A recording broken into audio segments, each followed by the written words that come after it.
So we've been spending a little bit of time talking about the general anatomy of blood vessel walls, and you have put that information in the context of what you know about the heart as being the pump that forces blood out into the blood vessels. We have mentioned the fact that resistance to blood flow creates blood pressure, and that we measure blood pressure in clinical settings, and it's one of the vital signs. And we also talked a little bit about how blood is always going to flow from a region of high pressure to a region of low pressure. We call that difference in pressure from one part of the vascular system to another. We call that a pressure gradient. And so blood is always going to flow down its pressure gradient. I'd like to look at an illustration in your textbook right now, which shows us a little bit about the actual differences in pressure in various parts of the vascular tree. So that picture is open in front of you. And if we look at what's going on along the bottom edge of the picture, you can see that the illustrator has given you various designations like the aorta, the arteries, the arterioles, the capillaries. So you can see that we're looking at how the pressure changes in the blood vessels across the vascular system. And I will just point out to you that the label on this illustration tells us that we're looking at blood pressure in various blood vessels of the systemic circulation. So we're thinking about what's going on in the systemic circulation, where most often you'll have a healthcare provider assessing your blood pressure. And we'll be doing that later this week in the sim lab. Okay, and then on the vertical axis of this graph, you can see that we're measuring or reporting the actual blood pressure in those blood vessels. So the first thing that you can look at is that in the aorta and the large arteries, there's a pressure fluctuation, and the highest pressure is labeled systolic pressure. When do we generate systolic pressure in the blood vessels? When there's contraction of the ventricle. Exactly. So, and this is a systemic circulation, so we could even say when the left ventricle contracts and ejects blood, we generate systolic pressure in the aorta and the large arteries, right? And that systolic pressure, if we had to give a formal definition, we would say it is the highest pressure achieved in those large arteries. And so we would achieve it really at the end of systole, okay? And then notice that in those large arteries, there's actually a low pressure line labeled diastolic pressure. When does diastolic pressure occur? You have an idea, Andre? When the ventricles are relaxing. Exactly. So during ventricular diastole, the pressure would fall in those large arteries, and at the very end of ventricular diastole, we would achieve diastolic pressure in the vessels, right?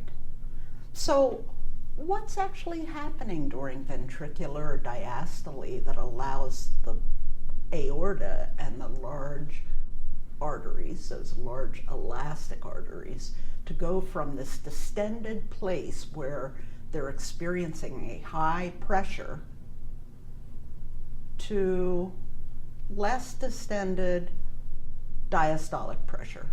What happens, Mia? Is that when the elastic fibers are sort of bringing it back to its resting state? They're retracting and bringing the lumen diameter back to its more resting, I guess you would call it, back to a diastolic level of diameter. Cool. All right, and so then if you continue looking at this graph, you'll see that they've added a line that they've labeled mean arterial pressure. Mean does not mean mean. Mean means an average arterial pressure, okay? So because the pressure is fluctuating from systolic to diastolic in those large arteries, we have to, when we think about systemic blood pressure and the pressure gradient that keeps blood flowing, we would think about that pressure gradient in terms of a mean arterial pressure. What's the average pressure across the system? And so that mean arterial pressure shows us that although there's a fluctuation between the systolic phase of the heart and the diastolic phase, we can see that there is an average pressure that's maintained. And you can see that it's highest in the arteries and in the aorta and the large arteries. And then the pressure falls as we move across the vascular system. So notice that as we move across the arterioles, the pressure falls fairly dramatically. That decrease in pressure is caused because there's a fairly high resistance to blood flow in the arterioles. And so pressure gets dissipated just to force the blood through the arterioles. I would just like somebody to take a wild guess as to why we would need blood pressure to fall as blood is flowing through the arterioles.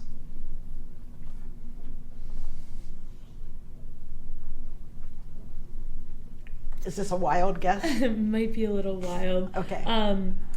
But going into the capillaries for gas exchange, maybe you need more for the blood to move slower to go through so gas exchange can happen. It's true that we don't want blood to race through the capillaries. So that's really true. But just because we've decreased the pressure, that's not going to be the major factor that will create the slow rate of flow through the capillaries. If you're going to take another wild guess, somebody, think about how thin and delicate the capillary wall is. It's only a single thin layer thick, right? You don't want it to break? Exactly. So the capillaries are fairly delicate. You don't want blood flowing into the capillaries under really high pressure, or it would start to damage the capillary beds, right? So the arterioles help to protect the capillary beds because pressure gets dissipated as blood flows through the arterioles. But notice, at the arterial end of the capillary bed, the blood pressure is a little bit higher than it is at the venous end of the capillary bed. That ensures that blood will continue to flow through the capillaries, right? And then look at what happens. Pressure falls as the blood moves through the venules.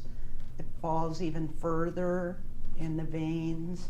And finally, by the time we get to the vena cava, the pressure is at its lowest.